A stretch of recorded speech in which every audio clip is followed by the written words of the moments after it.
Bonjour à tous, je suis le pasteur Marie-Hélène Moulin d'Ecclésia 21 à Nice. Et j'aimerais vous souhaiter la bienvenue dans cette émission Eureka. Aujourd'hui, nous allons voir ce qui définit une église locale. Vous savez, avec 40 ans de pastorat, j'ai eu l'occasion de voir différents groupes jaillir ici et là, des chrétiens s'assembler et dire bien, nous sommes une église. On a besoin parfois de redéfinir l'Église, de redéfinir ce qu'elle est, et ainsi trouver ce que ça n'est pas, de manière à ne pas vivre quelque chose qui finalement serait faux.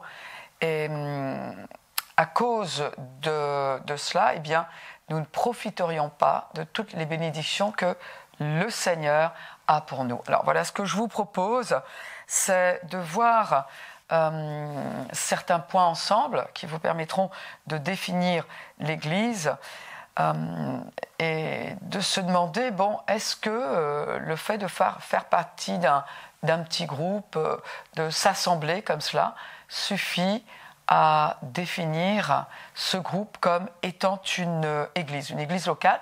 Elle peut se définir, hein.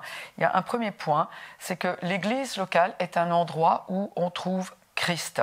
On se rappelle que l'apôtre Paul dans Colossiens 1 disait « Si du moins vous demeurez fondés et inébranlables dans la foi, sans vous détourner de l'espérance de l'évangile que vous avez entendu. » Donc il parlait à l'église de Colosse, aux chrétiens de Colosse qui s'étaient constitués ensemble, et une des choses qu'il disait, eh bien, c'est que l'évangile y a prêché, évidemment que l'évangile a à voir avec la rédemption acquise par Jésus-Christ. Et c'est vrai que dans une église locale, eh bien, les gens doivent trouver Christ. Une église locale, c'est pas simplement un endroit où on parle, où il y a juste une quelconque communion, mais le personnage qui nous rassemble tous, c'est Christ. C'est tellement vrai que, par exemple, quand une église locale organise une conférence pour les dames, eh bien, Christ est prêché. Quand les messieurs même se rassemblent pour un petit déjeuner, Christ est prêché. À l'école du dimanche ou à l'église du dimanche, eh bien, les enfants entendent parler de Christ. Christ est élevé. N'importe quelle personne qui rentre dans une église locale va pouvoir trouver Christ. Donc la prochaine fois que vous entendez parler de tel ou tel groupe, eh bien vous pouvez vous demander, d'accord, mais y trouve-t-on Christ? Ou est-ce qu'ils sont en train de défendre une cause quelconque? Christ, Christ, Christ. Le deuxième point, c'est qu'au centre de chaque église est la déclaration de la parole de Dieu qui nous change. Dans Acte 2, il était dit que les disciples persévéraient dans l'enseignement des apôtres. 1 Timothée 5, 17 dit que les anciens qui dirigent bien, donc il est question d'avoir des anciens, des responsables spirituels, qu'ils soient jugés bien d'un double honneur, surtout ceux qui travaillent à la prédication et à l'enseignement. Il y a un théologien réformé, M. Boyce, qui a dit, en parlant de Luc, l'écrivain, donc, l'écrivain, quand on dit l'auteur, on comprend aussi ce que ça veut dire, parce que c'est le Saint-Esprit qui est l'auteur, mais c'est Luc qui a écrit le livre des Actes. Eh bien, Luc aurait pu dire beaucoup de choses sur l'Église. Au fur et à mesure que nous avançons, nous découvrons que c'était une Église joyeuse, une Église en expansion, une Église vibrante. Et tous ces détails sont importants. Néanmoins, la première chose dont Luc parle est l'enseignement. Il y a une phrase qui fait le tour du monde chrétien, c'est « prêche l'évangile et si c'est nécessaire, utilise des mots ». Non mais, je ne sais pas d'où elle sort cette phrase, mais l'évangile n'existerait pas sans la parole. Donc, la prédication doit être vraiment dans une église locale. Ça, c'est extrêmement important. Alors, quand par exemple, on entend parler de quelqu'un qui fait partie d'une église, la question qu'on peut lui poser, mais est-ce que la parole est prêchée? Est-ce que la parole est prêchée? C'est vrai qu'il est bon d'assister les nécessiteux, il est bon d'apporter une aide matérielle quand on voit un groupe qui se mobilise, etc. Mais, c'est la parole qui change les vies pour l'éternité. La parole qui permet de renouveler ses pensées. Romains chapitre 10 dit « Car quiconque invoquera le nom du Seigneur sera sauvé.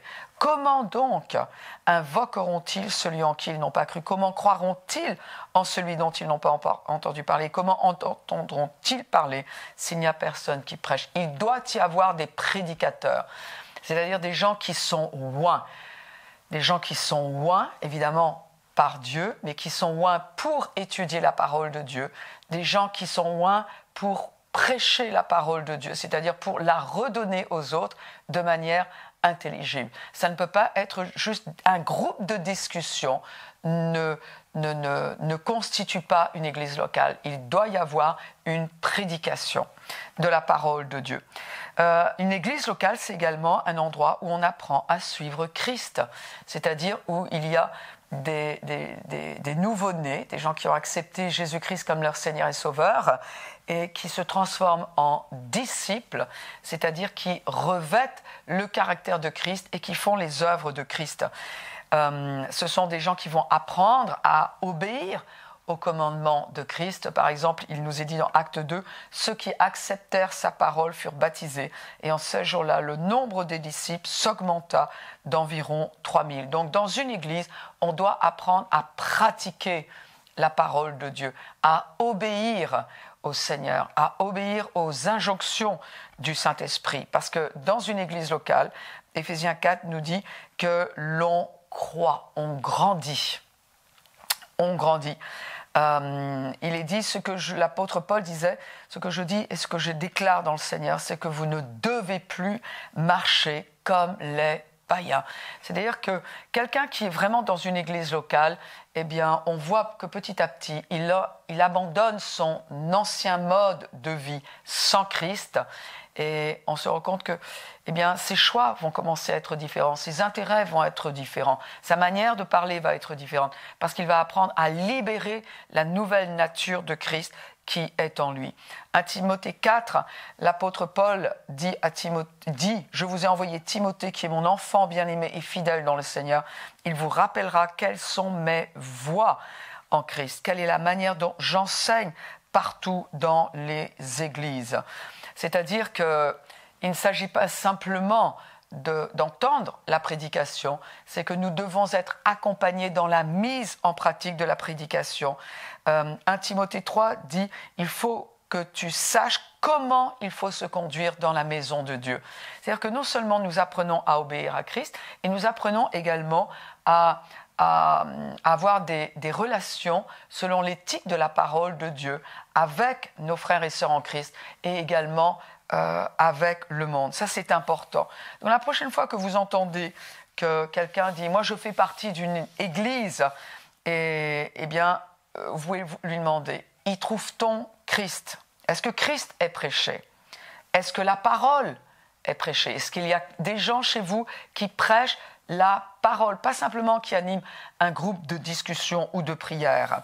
Et puis, la prochaine fois également, qu'il y a quelqu'un qui se réclame d'une église quelconque, vous pouvez par exemple demander, mais quand est-ce que la dernière cérémonie de baptême a eu lieu, de baptême d'eau a eu lieu chez vous? Est-ce que quelqu'un vous apprend à suivre Christ?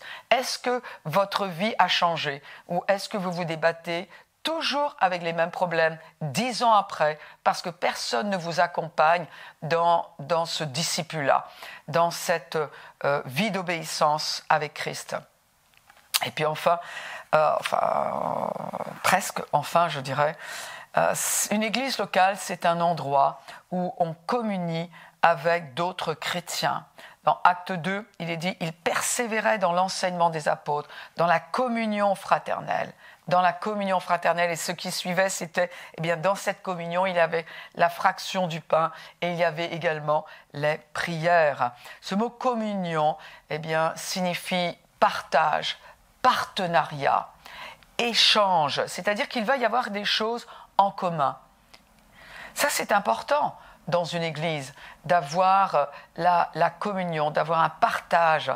Le mot Église parle de l'ensemble des chrétiens qui sont rassemblés par la main de Dieu. Là, je schématise un peu, mais c'est cela. L'ensemble des chrétiens assemblés par la main de Dieu. Ensemble des chrétiens que Dieu a choisis individuellement, qu'il a choisi de rassembler et d'en faire un groupe qui va bénéficier de la connaissance de Christ, qui va adorer Christ, qui va bénéficier de la parole, qui va pouvoir évoluer dans sa vie avec Christ et qui va rencontrer d'autres chrétiens. Vous savez, pendant la période de confinement, eh bien, nous avons eu la possibilité d'écouter la parole de Dieu, de recevoir la parole de Dieu, d'être au bénéfice des enseignements de la Bible par Internet. Et ça, c'était en abondance. Nous avions le temps.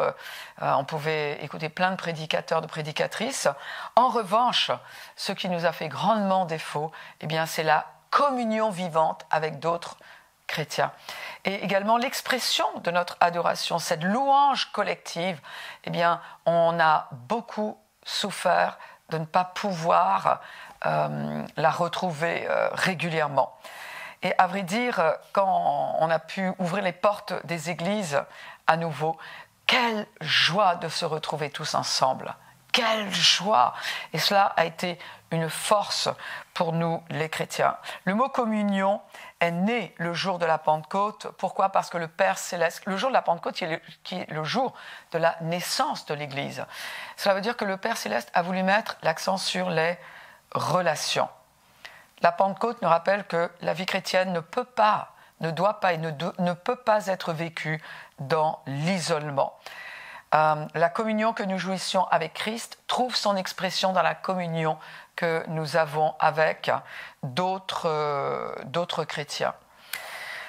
Alors ça, c'est important. Dans Malachie chapitre 3, le verset 16 nous montre quelle est la priorité que Dieu accorde à la communion de son peuple. Il est dit « Alors ceux qui craignent l'Éternel se parlèrent l'un à l'autre. L'Éternel fut attentif et il écouta. Et un livre de souvenirs fut écrit devant lui pour ceux qui craignent l'Éternel et qui honorent son nom. » C'est énorme ce qui est en train d'être lu ici. Il est dit que les gens se parlaient l'un à l'autre. Pendant ce temps, l'Éternel écoutait. Et les paroles qui ont été échangées, cette communion, le fruit de cette communion, de cœur, tout ça a été écrit. Il y a un livre du souvenir qui existe au ciel et qui relate la qualité de la communion que nous avons les uns avec les autres. Alors, ce qui se passe quand on accepte la communion avec les autres, d'abord, on ouvre son cœur aux autres. On parle, on devient plus vulnérable, on partage ses défis, on demande de l'aide, on partage ses victoires. On ouvre son cœur aux autres dans la communion, mais on ouvre également ses mains, parce que si quelqu'un a besoin d'aide, on va lui donner un coup de main. On va apporter de la nourriture, ou on va apporter une aide concrète, comme même poser de la tapisserie sur le mur de quelqu'un, comme garder ses enfants, comme peut-être rendre visite à un malade. On ouvre ses mains quand on est en communion avec les autres. Puis on ouvre sa maison également. L'hospitalité peut-être pour loger une personne qui est en difficulté ou un visiteur pour prendre des repas ensemble. Cette communion-là, elle est importante. On va ouvrir sa maison pour une étude biblique. On va développer des relations. On va apprendre à vivre ensemble autour de la parole de Dieu. Non seulement on ouvre son cœur aux autres, on ouvre ses mains, on ouvre sa maison, mais on ouvre son portefeuille aussi. Parce que le fait d'être en communion avec les autres nous permet de participer à des projets communs. Dans 1 Corinthiens 16, on se rappelle que l'apôtre Paul était en train de récolter des dons pour l'église de Jérusalem parce qu'il y avait des besoins. Et toutes les autres églises d'Asie mineure avaient la possibilité d'y participer. Mais c'est grâce à cette communion. Et il dit que chacun de vous, le premier jour de la semaine, mette à part chez lui ce qu'il pourra, selon sa prospérité, afin qu'on n'attende pas mon arrivée pour recueillir des dons. Ils ont pu entendre parler d'un besoin, ils ont pu ouvrir leur portefeuille parce que leur cœur était ouvert. Ça aussi, c'est le fruit de la communion. participer à de bonnes œuvres. Mais quelle joie! Donc quand quelqu'un vous dit que son groupe est une église, demandez-lui, y a-t-il des baptêmes dans ton église? Y a-t-il la Sainte Seine? Parce que ça, c'est une des 2 ordonnances de l'Église. Qui prêche la parole chez vous toutes les semaines? Comment la communion est-elle favorisée entre vous tous? Un seul jour par semaine et après on ne se voit plus? Non. Qu'est-ce qui est fait dans ton Église pour que vous puissiez grandir tous ensemble autour de Christ? Et puis enfin, eh bien, l'Église locale, est un endroit où l'on apprend à exercer nos dons et à répondre à l'appel que Dieu nous lance, même à l'appel au ministère, si c'est à cela que nous sommes appelés. Dans 1 Corinthiens 12, verset 28, « Et Dieu a établi dans l'Église, premièrement, des apôtres, secondement, des prophètes, troisièmement, des docteurs, ensuite ceux qui ont le don des miracles, ceux qui ont les dons de guérir, de secourir, de gouverner, de parler diverses langues, etc. » Alors ici, il est dit, Dieu a établi dans l'Église, et c'est vrai que dans l'Église universelle, Dieu a établi cela. Mais mes amis, nous ne comprenons pas comment opère, comment vit l'Église universelle sans l'Église locale. L'Église locale rend l'Église universelle visible. Je sais que les gens, très souvent, ils disent « Oui, mais moi, j'appartiens à Christ, moi, je ne veux pas être entre 4 murs. » Mais la Bible nous parle d'églises qui étaient entre 4 murs, du corps local qui était entre 4 murs. Sans compter que, eh bien, on n'aura jamais, dans un petit groupe, sans ces points-là, sans structure, nous ne grandirons jamais de la même manière que si nous acceptons la définition de l'Église locale telle qu'elle nous est donnée dans les Écritures. Non, n'importe quel groupe ne peut pas se définir comme une Église. Dans une Église, on trouve des points bien particuliers. Et ici, notamment, eh bien, nous trouvons l'exemple des anciens, puisque les apôtres sont dans la catégorie des anciens ou des ministères dons, des dons. Dieu a établi dans l'Église, dans Éphésiens 4, il est dit Dieu a fait don. Qu'est-ce qu'il y a? Il y a des apôtres, il y a des prophètes, il y a des évangélistes, il y a des docteurs, des pasteurs, docteurs, c'est-à-dire des enseignants. Et ceux-là sont nécessaires. Ils sont nécessaires. Ce qui fait que si quelqu'un a un don pour le ministère, eh bien, il va pouvoir être pris en charge par ceux qui sont déjà dans l'exercice de ces dons. Et il y a une transmission. Très souvent, les gens disent « Oh, bah, parce que j'ai un don, voilà, je peux commencer une église ou je peux me mettre à enseigner. » Oui, mais il y a plus que cela. Il y a la transmission de l'éthique qui ne peut venir que de quelqu'un qui exerce déjà le ministère. Non seulement, ça c'est valable pour cela, l'exercice des dons relatifs au ministère, mais dans une église locale, eh bien, on a la possibilité également d'exercer les dons comme la parole de connaissance, comme la parole de sagesse, comme le don des miracles. Alors, ça ne reste pas qu'au sein de l'église locale, mais en tout cas, l'apprentissage se fait dans l'église locale.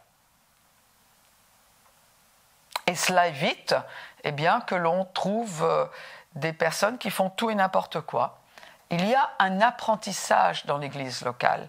Et ça n'est pas pour brider la personne, en tout cas ça ne devrait pas l'être, mais c'est au contraire pour s'assurer que le don est exercé dans les paramètres, selon les paramètres de la parole de Dieu. Dans Actes 13, 1 à 4, il y avait dans l'église d'Antioche des prophètes et des docteurs. C'est-à-dire que, eh bien, il y avait des comptes à rendre à ces personnes qui étaient déjà dans le ministère. Dans Acte 2, 46-47, il est dit « Et ils étaient chaque jour tous ensemble, assidus au temple. Ils rompaient le pain dans les maisons et prenaient leur nourriture avec joie et simplicité de cœur, louant Dieu et trouvant grâce auprès de tout le peuple. Et le Seigneur ajoutait chaque jour à l'Église ceux qui étaient sauvés.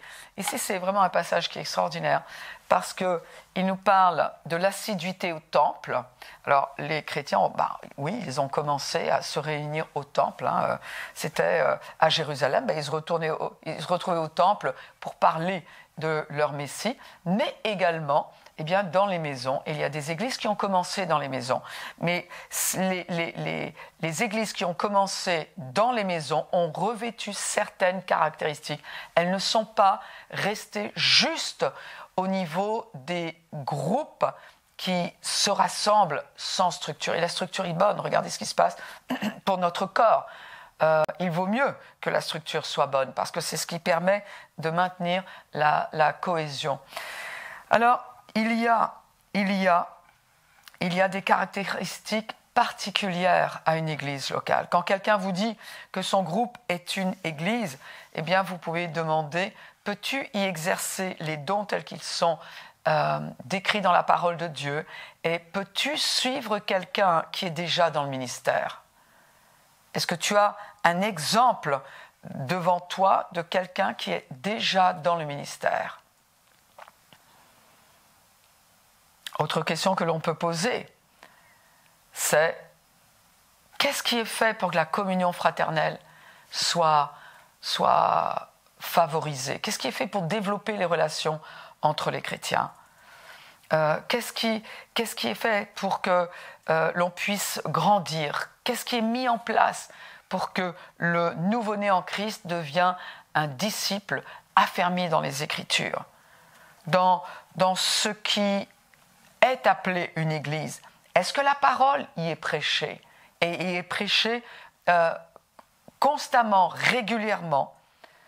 Est-ce que Christ est au centre de ce que vous faites? Est-ce que quelqu'un peut trouver Christ au milieu de vous? Donc si un chrétien, vous dites, mais tu sais, tous les chrétiens ne peuvent pas se rendre dans une église locale. Il est sûr qu'il y a des chrétiens, par exemple, qui sont dans des pays où la persécution est forte et ils ne pourront pas forcément se joindre à une église locale. Alors, il y a une grâce particulière. Il y a une grâce particulière pour ce chrétien.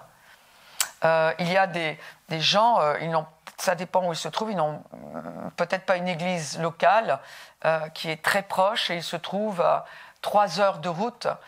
Peut-être que cette personne, par la force des choses, ne peut pas participer à une église locale. Hormis le fait que j'inviterai cette personne. Vous savez, en tant que pasteur, je le dis, moi je vous inviterai à déménager, à vous rapprocher d'une église locale. Demandez au Seigneur, il vous aidera à le faire.